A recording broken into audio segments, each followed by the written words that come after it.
नमस्कार भाई लोग, फिर एक वीडियो में हम आज मिलते हैं। आज का वीडियो का टॉपिक हमारा रहेगा जेएसए। हर रोज़ की तरह आज भी इसी तरह मिले हैं इस वीडियो में, जो कि सेफ्टी का एक बहुत ही इंपॉर्टेंट टॉपिक है जिसका नाम है जेएसए। जेएसए से हम जेएसए का फुल फॉर्म पहले समझ लेते हैं। जेएसए का फुल फॉर्म होता है जॉब सेफ्टी एनालिसिस, जो कि आपको सामने ही दिख रहा होगा, है ना, जेएसए। अब इसका क्यों जेएसए बनाते हैं किसी भी जॉब के लिए, तो देखिए मेन मुद्दा होता है कि जो हम पढ़ रहे हैं टॉपिक सेफ़, मतलब कि काम को सेफ़ किस तरह से करें, वो सारा मतलब फंडा अपनाए जाते हैं। उसी में से एक फंडे में से हमारा जेएसए है। जब जॉब हम करते हैं तो उसके पीछे जेएसए लगाते हैं, जिसमें कि सारा क्राइटेरिया लागू होता है कि किस तरह से जॉब को हम आइडेंटिफाई करेंगे, कौन सा जॉब है, क्या उसमें खतरा हो सकता है ना, क्या उसका हम हजार्ड्स लेंगे, क्या उसका हम कंट्रोल मेजर लेंगे। ये होता है जेएसए, है ना। तो देखिए इसका डेफिनेशन के हिसाब से हम लोग समझ लेते हैं कि जेएसए क्या होता है।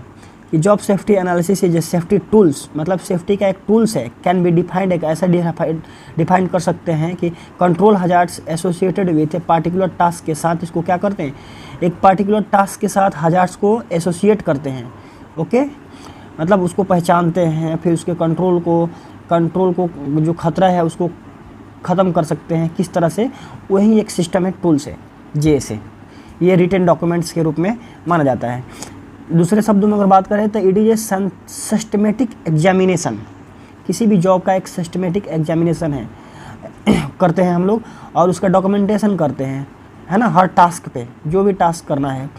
जैसे मान लो कि हमें क्या करना है कि स्काफोल्डिंग का ले लेते हैं टास्क, तो स्काफोल्डिंग में सबसे पहले क्या देखेंगे उसका हम, कि क्या हजार्ड से, मान लो कि मटेरियल अरेंजिंग करेंगे, मटेरियल करने के बाद इरेक्शन शुरू करेंगे, प्री इरेक्शन शुरू करेंगे, है ना। तो ये सारा ये टास्क है उसका, स्टेप बाय स्टेप। चलिए अब आगे चलते हैं। अब देखिए स्टेप ऑफ जेएसए, अगर आपको इंटरव्यू में पूछ लेता है कि व्हाट इज जेएसए, तो आप ऊपर वाला डेफिनेशन बता सकते हैं जो मैंने अभी बताया आपको।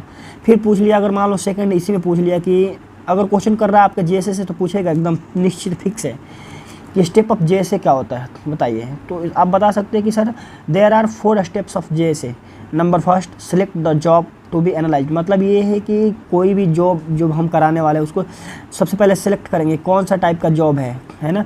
स्काफोल्डिंग का जॉब है, इरेक्शन का, या कन्फाइंड स्पेस का जॉब है, या वगैरह वगैरह जॉब बहुत हज़ारों तरीक़ा का हो सकता है। आप सेलेक्ट करेंगे जॉब, हॉट वर्कर आना है, उसके किस तरह, मतलब किसके लिए हम जेएसए बना रहे हैं वो पहले सेलेक्ट करेंगे, ठीक है।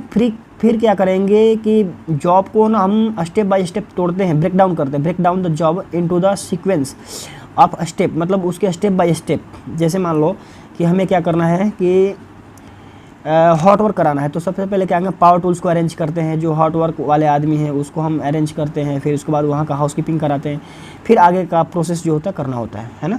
फिर क्या करेंगे, identify hazards for each step, her step में हम क्या करेंगे, आइडेंटिफाई करेंगे, मतलब चेक करेंगे कि उसमें क्या खतरा हो सकते हैं, उस खतरे को हम नोट डाउन करेंगे।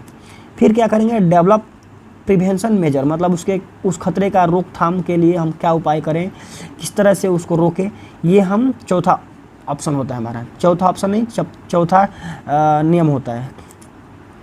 अब चलते हैं, अब इसका फॉर्मेट समझ लेते हैं किस तरह से बनाते हैं। देखिए आपको दिख रहा होगा फॉर्मेट जो है ना, यही फॉर्मेट है, सेम इस तरह से आप बना सकते हैं। एक सिंपल सा फॉर्मेट है ना। देखिए सबसे पहले आपको दिख रहा है ये आपका जॉब, उसमें लिखेंगे, मान लो हॉट वर्क है तो हॉट वर्क लिखेंगे, है ना। यहाँ पर डेट डाल देंगे, यहाँ पर जिस टाइम में हम बना रहे हैं, है ना, मान लो को एक दिन के लिए बना रहे हैं, उसमें जो 10 बजे बना रहे हैं तो 10 बजे। फिर कौन सा सुपरवाइजर है वो उस जॉब के लिए, मान लो कि फलाना कोई भी है। फिर उसके बाद कौन सा डिपार्टमेंट ये इशू कर रहा है, मैकेनिकल डिपार्टमेंट है कि सिविल डिपार्टमेंट है, कौन सा है, लोकेशन क्या है, आप जिस लोकेशन पे काम कर रहे हो या जिस साइड पे काम कर रहे हो, साइड का लोकेशन। मान लो कि बहुत बड़ा साइट है, उसमें प्रॉपर एक लोकेशन है ना। मान लो कि कोई बिल्डिंग एरिया या कुछ भी जो भी है वहाँ यहाँ पर डाल देंगे। फिर इसको कौन एनालाइज कर रहा है, मतलब बनाने के बाद कौन एनालाइज कर रहा है, उसको चेक कर रहा है, उसका साइन होगा एनालाइज बाई, मान लो। फिर इसको फिर कौन रिव्यू करता है ना। फिर कौन अप्रूवल देता है, जो साइड इंचार्ज होता है वो अप्रूवल देता है, या प्रोजेक्ट मैनेजर होता है वो अप्रूवल देता है ना। रिव्यू जो करता है मैनेजर करता है, कौन सा मैनेजर, सेफ्टी मैनेजर कर, एनालाइज जो बनाएगा एनालाइज करेगा उसको बोलते हैं। ठीक है, तो ये समझ में आ रहा होगा। अब देखिए फॉर्मेट में फिर इस तरह से क्या करेंगे। अब यहाँ पर आपका जो आता है आपको बता ही दें। अब देखिए ये जो है सीक्वेंस अभी मैंने sequence of basic job step ये होगा, यहाँ पर आप बनाएंगे। ठीक है, एकदम सेम इसी तरह से आपको बनाना है, कोई भी काट नहीं सकता, बहुत ही अच्छा एक फॉर्मेट है। फिर इसमें आप क्या लिखेंगे, पोटेंशियल एक्सीडेंट और या हजार्ड, जो भी खतरा होने का संभावना है उसमें लिखेंगे। फिर रिकमेंडेड सेफ जॉब प्रोसीजर, मतलब कि सेफ जॉब को करने के लिए आप क्या क्या करेंगे। अब स्कैफोल्डिंग का यहाँ पर ले लिया है मैंने। देखिए सबसे पहले क्या स्कैफोल्डिंग, अगर कोई भी स्कैफोल्डिंग का इरेक्शन करना है तो उसमें स्टेप क्या लेंगे, प्री स्कैफोल्डिंग इरेक्शन करने के लिए जो भी हम ये लिखेंगे प्री स्कैफोल्ड इरेक्शन। फिर इसमें हजार्ड्स क्या हो सकता है भाई, लूज सोयल, अगर मान लो कि सोयल गिली है तो स्कैफोल्डिंग को सह नहीं सकेगा, कोलैप्स हो जाएगा। ये भी एक अनइवन सरफेस, मान लो कि वहाँ का सरफेस बराबर नहीं है तो भी नहीं हम कर सकते हैं ना, तो ये भी हमारा खतरा है। फिर रिकमेंडेड सेफ जॉब प्रोसीजर क्या हो सकता है भाई, प्रोसीजर कौन सा अपनाएं कि जॉब को सेफ कर सकते हैं, है ना। तो देखिए ensure that soil it is so strong, मतलब खतरा क्या है कि वहाँ का मिट्टी लूज है, तो हम सेफ करने के लिए क्या करेंगे, इंश्योर करेंगे कि वहाँ का मिट्टी जो है स्ट्रॉन्ग हो, या तो पीसीसी हो और बेटर है ना, ताकि स्कैफोल्डिंग को क्या कर सके, लोड को हैंडल कर सके। फिर दूसरा इसमें किसमें भाई, तो हजार्ड्स में, है ना। दूसरा क्या है, अभी यहाँ पर तो स्टेप हो गया आपका, ये स्टेप हो गया है। फिर हजार्ड्स में collision of workers with vehicles, मतलब ये है कि जो भी वर्कर्स है, व्हीकल अगर आसपास आ रहा है जा रहा है तो वहाँ के वर्कर को प्रॉब्लम कर सकता है ना।